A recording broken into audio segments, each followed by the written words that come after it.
Hora de Saúde. Oferecimento. Neurogênesis. E Oncológica do Brasil. Tratamos o câncer. Cuidamos de você.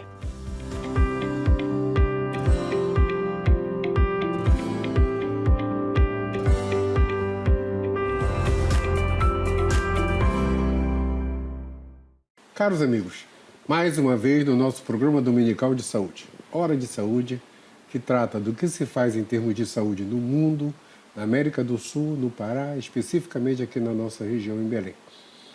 Hora de Saúde é transmitido para todo o estado do Pará pela TV RBA, aqui em Belém, canal 13, e neste exato momento para o mundo inteiro pelo link rbatv.dol.com.br ao vivo ou simplesmente DOL, de Diário Online, DOL, dol.com.br ao vivo. Nós temos espectadores, eu gosto de falar, porque nós temos espectadores no Canadá, nos Estados Unidos, na América Central, em toda a América do Sul, do Amapá até a Patagônia, e na Noruega, na Suécia, em toda a Europa Ocidental, em Luanda, na África, no Líbano, no Azerbaijão, em Baku, e no lugar mais distante que nos assiste é em Perth, na Austrália. Quando termina o programa, eu fico todo orgulhoso quando chegam os WhatsApps desses lugares comentando a respeito da nossa região e da saúde na nossa região. Nosso programa tem o apoio da Neurogênesis, que trata as doenças neurológicas todas, e da Oncológica do Brasil, que na nossa região trata das doenças de câncer em todas as regiões, e de câncer em todas as áreas. E o nosso convidado de hoje é o professor Dr. Rodrigo Velasque Duarte Silvestre. Oficialmente, o Dr. Rodrigo Silvestre. Para os amigos, é o Velasco. Tá? Eu acabei de ficar amigo dele. E o Velasco, eu vou te chamar de Rodrigo. Okay. O Rodrigo é biomédico, formado em 2001 pela UFPA, tem mestrado em oncologia no Ludwig Institute for Cancer Research, sobre a regulação da telomerase em células infectadas por HIV, em 2004.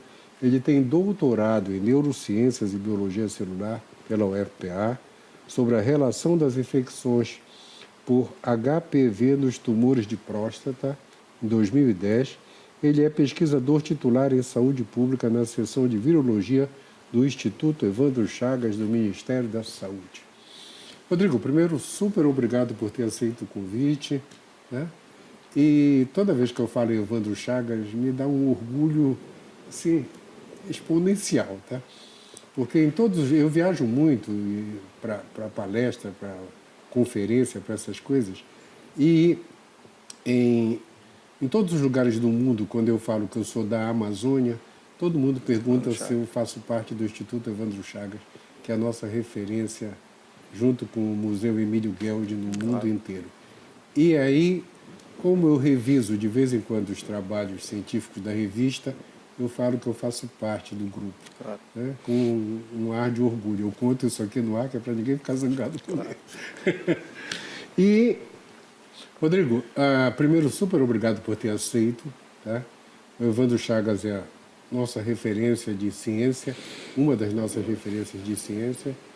E, primeiro, antes de perguntar o que é HPV, eu quero que tu comentes esse Ludwig Institute. É do Ludwig, que era o dono da Jari?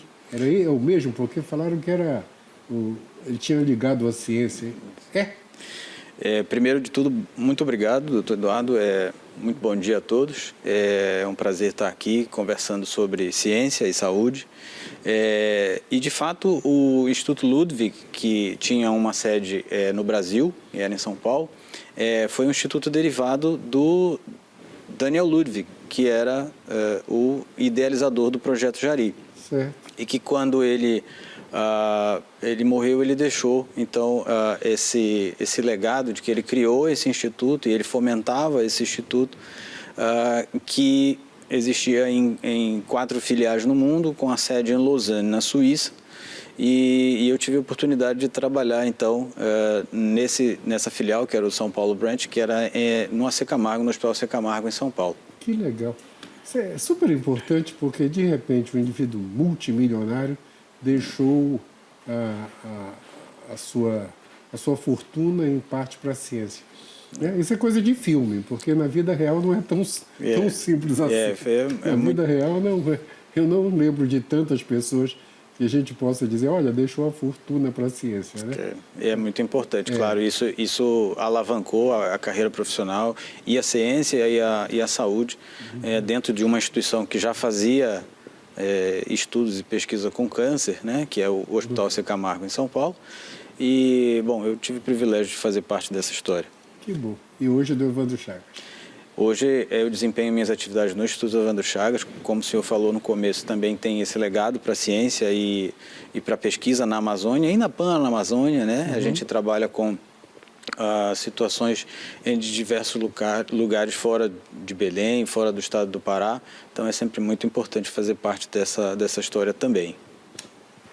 Rodrigo, tinha um amigo meu médico, é meu amigo até hoje, ele é considerado um dos melhores médicos do Einstein em São Paulo, que é o doutor Ari de Andrade.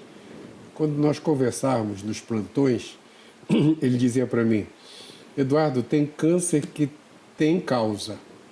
Com certeza tem câncer que tem alguma coisa de vírus, tem câncer e de repente existe, né? A gente está falando dessa história no início dos anos 80. Então, Rodrigo, me fala, primeiro, o que é o HPV? Hein? Bom, ela é a sigla de quê? O HPV, a sigla HPV é a sigla em inglês de Human Papilloma Virus, que é o papiloma vírus humano, que hoje a gente conhece como HPV. Né? O HPV é um vírus, como diversos que a gente tem circulando entre nós. É um vírus que está associado a algumas situações de saúde. Por exemplo, as verrugas plantares, as verrugas que a gente tem durante a infância, por exemplo, em mão, em joelho, aquilo é o HPV. É um outro vírus dentro dessa família, completamente diferente dos vírus que a gente tem, por exemplo, hoje no colo do útero, mas é um vírus muito comum que circula entre nós. Essa história da adoção do teste molecular para HPV como estratégia de rastreamento de colo de útero, isso é novo? Na verdade, isso não é novo. É novo para a nossa realidade. O Ministério da Saúde, a partir de 2023, iniciou uma consulta pública, né, para saber, dentro da sociedade científica, médica, o que a gente entendia da incorporação do teste para HPV como sendo um teste preventivo, ou seja, que fosse antecipar uma possível manifestação futura de um câncer de colo uterino. Então, isso não é novo, porque a Holanda, por exemplo, foi o primeiro país que adotou essa metodologia no rastreio, na parte preventiva, né, do câncer de colo de útero, como a gente tem ainda o Papa Nicolau no Brasil. E os dados mostram, de mais de 50 anos de estudo dessa pesquisa de HPV no colo do útero, a gente conseguiu, então, através de vários critérios, estabelecer o vírus como agente causal, ou seja, não vai haver câncer de colo de útero sem a presença do HPV e a presença contínua do vírus ali.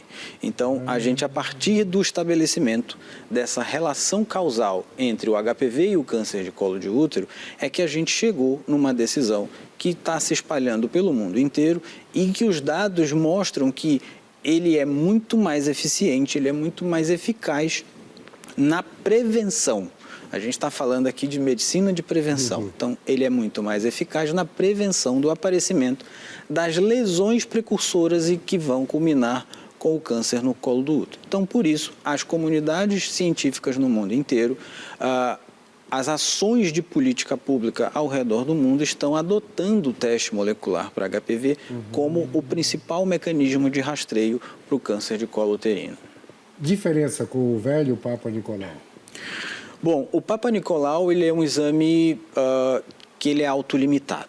Por que eu digo que ele é autolimitado? Porque a gente só vai identificar alguma alteração pela inspeção de um profissional, patologista ou um citologista, que vai observar aquilo visualmente em uma lâmina que é feita tradicionalmente a partir de uma coleta no colo uterino. Então, é o exame preventivo que a mulher deve fazer anualmente. E a limitação dele está no poder de resolução que o microscópio oferece a ele para que ele já enxergue a alteração no tecido. Quando a gente fala da diferença para o teste para HPV, a gente vai enxergar a infecção que vai causar aquela alteração, que muitas vezes vem muitos anos depois. Então, se a gente consegue abordar este indivíduo enquanto ele está tão somente infectado e ele ainda não tem alterações no tecido, a gente tem muito mais possibilidade de intervir e evitar que aquela infecção vá se tornar uma lesão no colo uterino ou um câncer no colo também. Puxa, Rodrigo, isso é um salto absurdo em termos da evolução nessa área, né?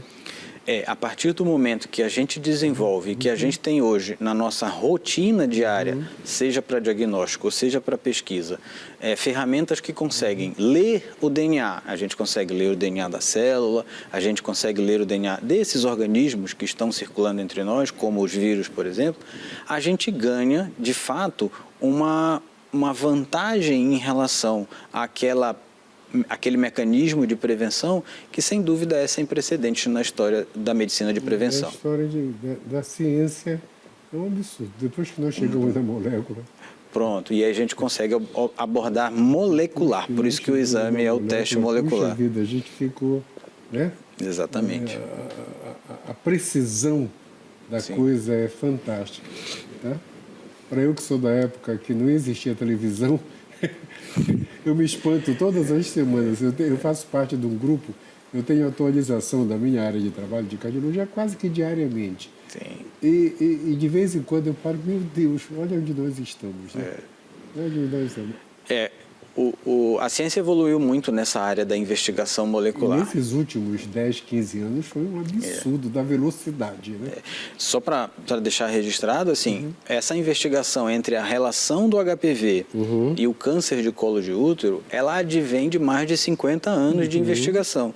E a gente tem um precursor aí que, né, lá em 1941, teve a ideia de que ele associava os quadros de câncer àquelas mulheres que provavelmente tinham a infecção. Foi quando se desenvolveu a primeira ferramenta para visualizar uma infecção viral. Né? O vírus é um organismo muito pequeno, a gente não consegue enxergá-lo no microscópio comum, a gente precisaria de um microscópio eletrônico. E só a partir do advento da microscopia eletrônica, na década de 40, foi quando a gente conseguiu enxergar que nos casos de câncer, nos tumores, a gente tinha a presença dessa partícula viral ali. E a partir daí, este indivíduo, que é um alemão, que resolveu estudar durante a vida dele toda essa situação, ele inclusive ganhou o Prêmio Nobel em 2008 por todo esse legado que ele deixou para a ciência, por conta dessa associação. Ele conseguiu estabelecer essa relação causal entre a infecção e o câncer de colo de útero. Então tá, como por incrível que pareça, o nosso primeiro tempo já está no fim, tu vai começar para dizer como a população vai ter acesso a isso, tá? Mas já, só um instantinho. Obrigado. Pessoal, por incrível que pareça, o nosso primeiro tempo acabou. Já a gente volta. Super importante isso aqui. Hora de Saúde. Oferecimento. Neurogênesis. E Oncológica do Brasil. Tratamos o câncer. Cuidamos de você.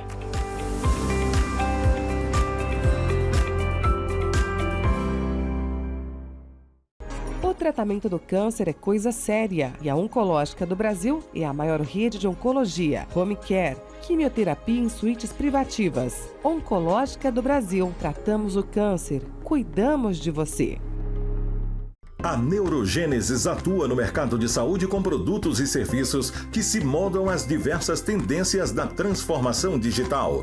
Tem como foco estratégias de atuação na Neurosaúde 4.0. O objetivo é revolucionar o atendimento médico e multiprofissional no contexto da neurociência, com entrega personalizada do diagnóstico à reabilitação neurológica. Neurogênesis, educação, pesquisa e assistência. Fones 984-510900, 3085-1600. Rua Municipalidade 985, 19º andar. Hora de Saúde. Oferecimento. Neurogênesis. E Oncológica do Brasil. Tratamos o câncer. Cuidamos de você.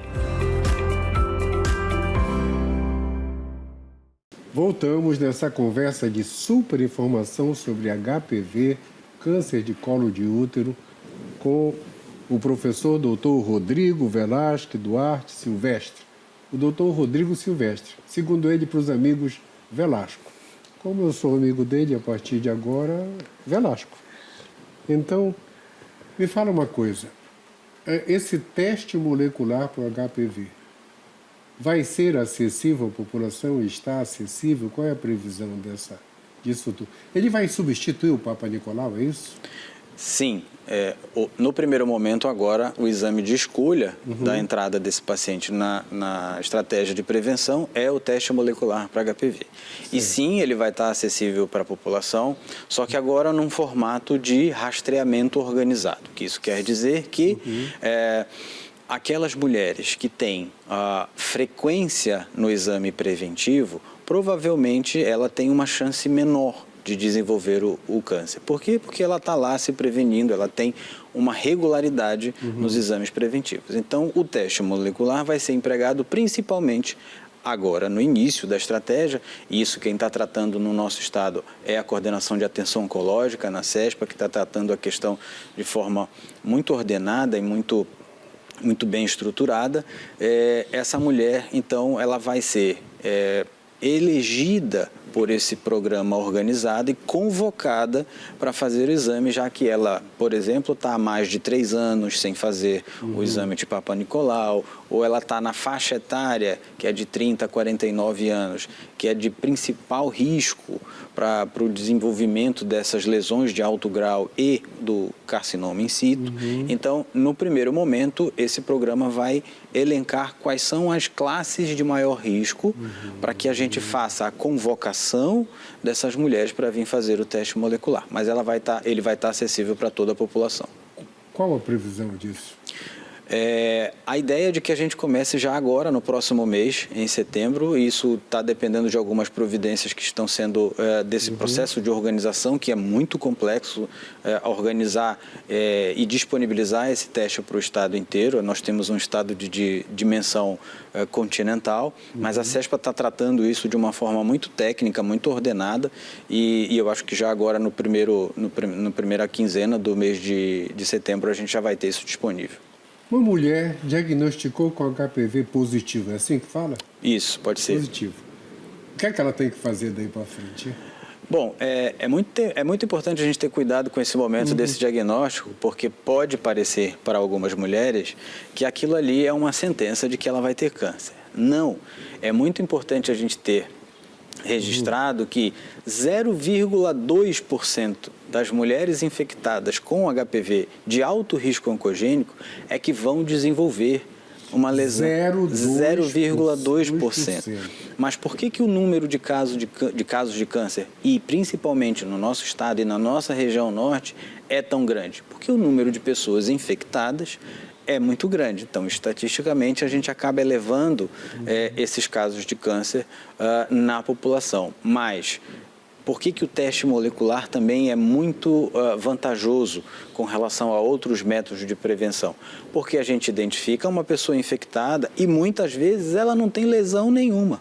Então, o que a gente vai fazer é um acompanhamento dessa mulher até que ela se livre naturalmente daquela infecção, ou se ela precisar de algum tratamento, é um tratamento muito mais simples. Essa infecção é sim possível de ser eliminada, né? Existe um mito de que, não, a gente não consegue curar HPV. Isso não é verdade. A gente cura e muitas vezes essa infecção é eliminada de forma espontânea.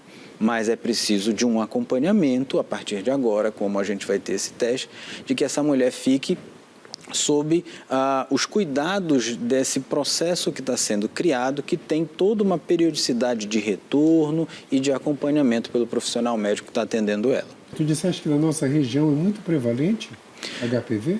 As infecções na nossa região são muito prevalentes. A gente tem em torno aí, e alguns levantamentos nos mostram que a gente tem em torno de 15% a 18% dessas mulheres que vão procurar o exame ginecológico que estão infectadas por HPV. E na sua maioria, essa é a grande característica que nos diferencia de algumas outras regiões do país, essa mulher está infectada por um tipo de alto risco. E nós temos uma diversidade, existem hoje 400 tipos de HPV, só que desses, apenas 20 estão associados ao câncer de colo de útero. Então, a gente consegue fazer esse monitoramento para esses tipos todos e a gente consegue dar essa informação com antecipação para essa mulher. Essa chamada é super importante. 15% a 18% é muita gente. É muita gente. Quase uma em cada 5, né? Isso. Incrível. E aí, de mulheres entre 30 e 49 anos. Isso. É isso. E a gente precisa prestar atenção, então, isso é uma questão de comportamento sexual, isso é uma questão de proteção de barreira. É muito importante a gente pensar ainda na proteção de barreira para evitar algumas outras doenças sexualmente transmissíveis, não só o HPV, mas a gente precisa prestar atenção também, e a gente vai ter um programa dentro da Coordenação de Atenção Oncológica na CESPA de educação em saúde, porque a gente precisa levar isso está sendo estruturado para essa população. Fala uma coisa, como evitar de ter? Existe uma maneira? Existe. Como é que contamina? Como prevenir isso? Bom, toda infecção sexualmente transmissível, ela advém de um risco não previsto ou de um hábito que não é num hábito, digamos assim, seguro, né, no ato sexual. E aí a gente precisa prestar atenção, e eu acabei de falar da proteção de barreira, a camisinha, né? Então, a camisinha ainda é o melhor instrumento que a gente pode ter no ato sexual. Mas hoje a gente tem a vacina para HPV que está disponível na rede pública e é uma vacina que protege para 70% desses casos de câncer de colo de útero. Ela contempla os tipos 16 e 18. 70%. Puxa. Então, porque ela protege para os tipos 16 e 18, né, que são os tipos de HPV de maior risco para causar câncer, e ainda para 2 tipos, que é o 6 e o 11, que causam as verrugas genitais, que são lesões benignas, mas que causam ali um problema de saúde que precisa ser abordado também. Então, a vacina para HPV é super importante, porque a gente precisa elevar a cobertura vacinal, que a gente não está no ideal, e agora a gente vai ter o teste molecular. Então, esses 2 processos podem ser muito bem empregados e a gente vai ter, então, um impacto na redução dos casos de câncer na região norte, que é a região que mais tem câncer de colo de útero no Brasil. Para a mulher que está nos assistindo e pela primeira vez ouviu falar disso e, de repente, colocou um ponto de interrogação na cabeça, a vacina já existe há algum tempo? A vacina está implantada no Brasil desde 2016. 2016. É uma vacina que está disponível na rede pública para meninas de 9 a... Hoje, especialmente, ela está para menina de 9 a 19 anos e meninos também, de 9, porque a gente tem a infecção pelo HPV fora do útero, ou seja, no parceiro daquela mulher. Então, a gente tem, por exemplo, na nossa região, casos de câncer de pênis associados à infecção por HPV também. Puxa, eu não sabia disso. A nossa região, inclusive, tem uma alta incidência de câncer de pênis associado às infecções pelos HPVs. Então, é muito... Eu li no começo do teu currículo que o teu trabalho de doutorado foi com câncer de próstata por HPV, foi isso também? Câncer de próstata. O HPV ele é um vírus que pode infectar vários sítios anatômicos, ou seja, vários lugares do nosso corpo. Então, ele pode infectar a cavidade oral, a boca, ele pode infectar o trato anogenital como um todo, né? A gente tem HPV em borda anal, câncer de borda de canal anal, em tumores de cabeça e pescoço.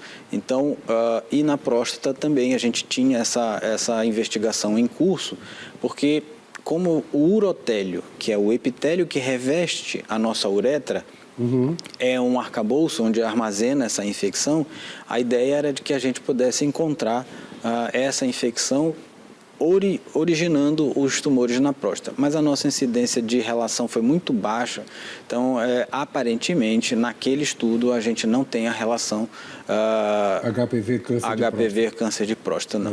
Perfeito.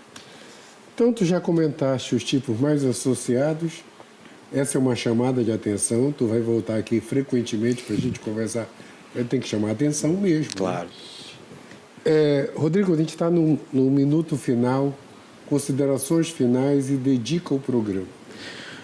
Bom, considerações finais, eu acho que a prevenção dentro do nosso cuidado da saúde, ela é de suma importância para que lá na frente a gente não precise demandar cuidados mais complexos e acessar a alta complexidade, porque sempre é mais danoso e é pior. Então, para as mulheres que estão nos assistindo, eu acho que pensem na prevenção, procurem o ginecologista. A partir de agora a gente vai ter esse teste na rede pública e isso é muito importante, a gente poder ter essa tecnologia, poder acessar essa tecnologia e fazer uso dela na nossa qualidade de vida. Isso que é muito importante. E para dedicar o programa, eu não poderia deixar de fora, eu até citei durante a nossa conversa que teve uma pessoa, um alemão, que chama Harold Zuhausen. Ele dedicou a vida dele, eu tive o prazer de conhecê-lo no Brasil, em Florianópolis, no evento, e eu queria dedicar esse programa a ele. Ele nos deixou o ano passado, e eu acho que nada mais justo de dedicar a essa pessoa. Não é um paraense, não é um brasileiro, mas enfim, é uma pessoa que dedicou a vida a estabelecer essa relação entre o HPV e o câncer de colo de útero, especificamente. É aquele prêmio Nobel bem merecido. E ele, por conta disso, foi agraciado em 2008 com o Prêmio Nobel de Medicina, Fisiologia e Medicina, por conta de estabelecer essa relação, de provar que o vírus era o causador do câncer. Como é o nome dele? Repete. Harold Zuhausen, é um alemão. Harold Zuhausen. O programa foi para você, hein? Esteja onde estiver. E, pessoal, eu queria fazer um comentário agora. Essa semana, nós perdemos aqui em Belém 2 baluartes da ciência da área de medicina. O professor Manuel Aires, que escreveu um livro sobre estatística, foi meu professor no CB. Eu tive o privilégio de jogar xadrez com ele, porque eu ganhei um torneio na época do vestibular. Na época que eu entrei na faculdade, ganhei um torneio de xadrez e veio um amigo dele aqui uma vez fazer uma simultânea, aquele indivíduo que joga com várias pessoas, e ele me convidou para fazer parte dos adversários do amigo dele e nós jogamos uma vez uma partida de xadrez, por incrível que pareça, no ginásio da universidade, tá? Que tinha sido fundado naquela época. E o professor Manuel Aires não existem palavras para defini-lo, porque ele foi um super mestre e ele tem um livro de estatística que todo mundo segue no Brasil todo e meus amigos que vão para o exterior levam o livro junto, que é justamente para estar adaptados à área de estatística. E o professor Geraldo Pereira. O professor Geraldo Pereira foi meu professor, foi patrono da minha turma na faculdade em 78, e eu acho que ele foi patrono paraninfo, o professor homenageado em todos os anos em que ele deu aula na faculdade, porque ele era a referência de um professor na essência. Essa palavra cai bem para ele. Na essência do que é um professor. Ele era nosso professor de anatomia. Então, nós entrávamos na faculdade, todo o pessoal da área de saúde foi praticamente aluno dele nesses últimos 40 anos. Professor Geraldo Pereira e professor Manuel Aires. Um dia a gente se encontra. Tudo de bom. Pessoal, uma semana iluminada para vocês e até a semana que vem. E o Rodrigo volta. Tchau. Hora de Saúde. Oferecimento Neurogênesis e Oncológica do Brasil. Tratamos o câncer. Cuidamos de você.